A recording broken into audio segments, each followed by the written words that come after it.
Hi there. Welcome to Brightview Farms Greens. I'm Jeremy. I'm just going to go over a little lesson on how to grow your own kit that you received. In front of me, I have a kit, a few different kinds of envelopes. This kit is for peas. I'm going to take these seeds.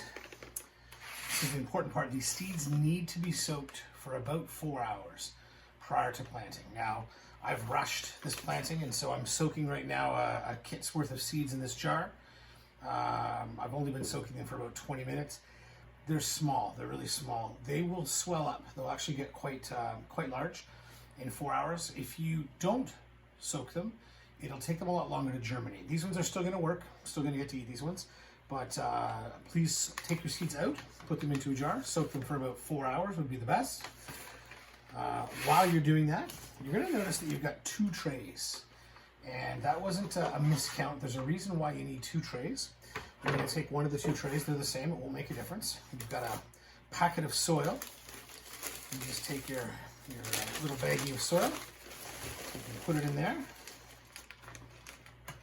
into your container. Okay, and this could be recycled, or I don't know, maybe you can put your lunch in it. The soil that you have in here, you might notice there's some clumps sometimes. You've got to get rid of all of those clumps. So I just kind of smooth it all out with my hand, feel for the clumps, crush up the clumps. And it's pretty important to get a fairly smooth surface in there. So I want to try to get that as smooth as possible inside my tray, inside my bottom tray. Okay, once I've done that, I take my second tray and I'm going to push this soil down. So this is a great thing to have kids to do. Basically, an average 7-year-old with all their might pushing down would be about the right amount to pack. And if you look when I'm done, the soil's been pushed down. You'll actually see some grooves from the bottom of the other container. All right. The next step is we need to water this. Now, people always ask, how much do I water? I'm going to show you. I've got this watering can. I'm going to go in a back and forth motion. I'm just going to work my way from one side to the other. I can't really tell you how much. Let me just see. I'm going to go back and forth. You do want to get it pretty moist. The soil's pretty dry. I'm going to stop. I'm going to turn it around. This little section over here I never seem to be able to hit. And so I go across the back. So how do I know how wet it is? If I move this from one side to the other, I don't see any water pooling up in there. If I move it around a little bit and I look in the bottom, it's still a little dry. It's still a little bit dry underneath. Not terribly dry. Over here it's pretty wet. So basically until it's moist. You don't want it to be waterlogged though, so don't water too far. I'm going to pack that out smooth again. Of course, I normally don't play in the soil after I've made it smooth. I've got it pretty smooth there now. The next step is planting. So we've got our soil prepared. Our seeds have been soaking. I'm going to drain off these seeds. I've just put them into a mason jar. You can put them in a coffee cup, a bowl, whatever it is that you want. There's going to be some water in with those seeds, and that's not a problem. That's totally fine. I take the seeds and I dump them right unceremoniously right in the middle of my container. Now, keeping in mind I'm doing peas right now. Sunflowers are exactly the same. You put your sunflowers into a container, let them soak for about 4 hours. The water will get really dark. Drain off the water, dump them in the middle. Now, if you look at this right now, I've got tons of peas concentrated in the middle and nothing around the outside. So the secret is to really make sure you hit the corners. When I first started growing, I didn't get a lot of seeds into the corners. I wasted a lot of square footage in there. And so I've got a fairly even coating. There's a few spots where there's seeds and some where there's not. So I'm essentially done. I'm going to take this second tray, I'm going to put it on top. Now these seeds normally would germinate under the surface, which gives them some darkness. And for some reason, they really like pressure. And so on top of our trays, we put anywhere between 15 and 20 pounds. For this small tray, I'm going to use 2 1-liter jars of sauce.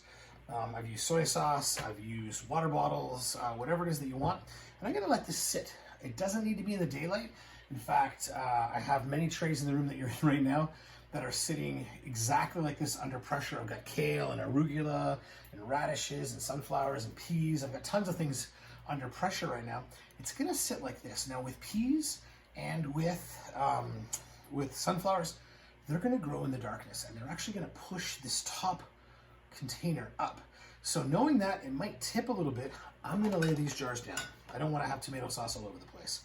It's going to grow up, and once it's about 1.5 centimeters to 2 centimeters pushed up, And you'll know that because you'll see tons of white shoots underneath. Once it's there, you'll take off the weights, you'll take off this top container, wash off the bottom. It's always going to be dirty. Save it, because you can do this again. You can use the exact same setup and grow yourself. In fact, I could essentially put this container down, put soil in here, put my other greens right on top, and kind of do a little switcheroo if I only wanted to grow continuous crops with these 2 containers. But realistically, I'm going to let these sit right now. 3 or 4 days from now, they're going to be perfect. What I have up here today is Wednesday. These were planted exactly 1 week ago. So these are pea shoots that are 3 days from harvest, 2 days from harvest.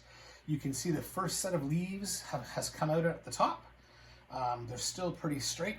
I actually grow them, little secret here, they're under pressure for 3 days, and then they're in the dark for 3 days. So I'm in a dark, nice dark room, a room where I can turn up the lights, and they grow in absolute darkness.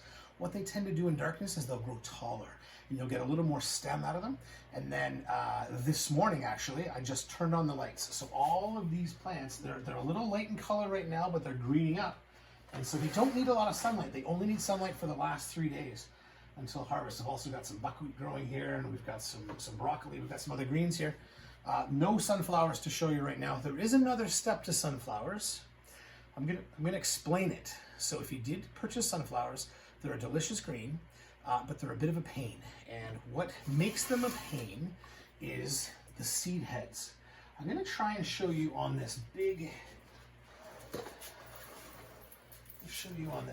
these seeds right here. This is definitely not sunflower. This is buckwheat.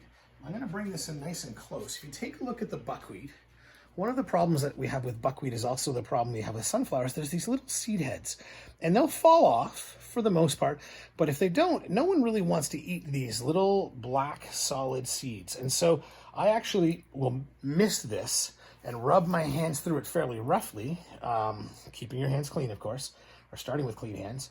And I'll actually, on some days, I'll sit and I'll just pull off sunflower hulls. In fact, usually on Wednesday nights and Thursday nights, I will spend between 1.5 hours to 2 hours down here just taking off hulls. So with your little container, might take you 5 minutes, kind of fun to do with the kids. The other thing is watering.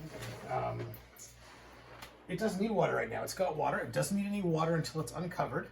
The day that I uncover it, the soil is probably going to be just moist enough. It's going to be fine. You can probably get away without watering it that first day. And then I would give it a gentle watering every once a day after that until harvest. And how much would I water? A whole tray. So let's see, half a tray would get, maybe a half a cup of water. So basically, just a small glass of water.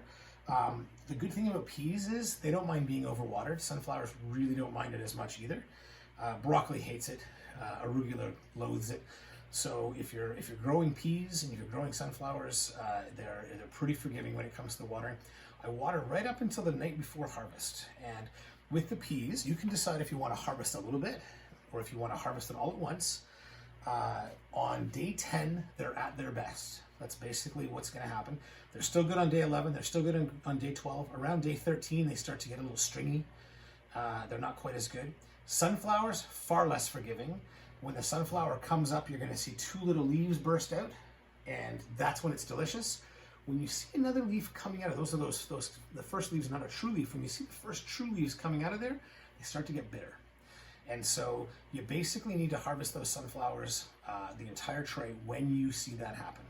When you're done, they won't regrow. You can basically take them in compost. Contact me if you want to buy another kit, and I can set you up without the trays. I give you a far better deal. The trays are a fairly expensive part of the kit. So with your trays, you can grow your own peas, your own sunflowers, your own broccoli, your own radish.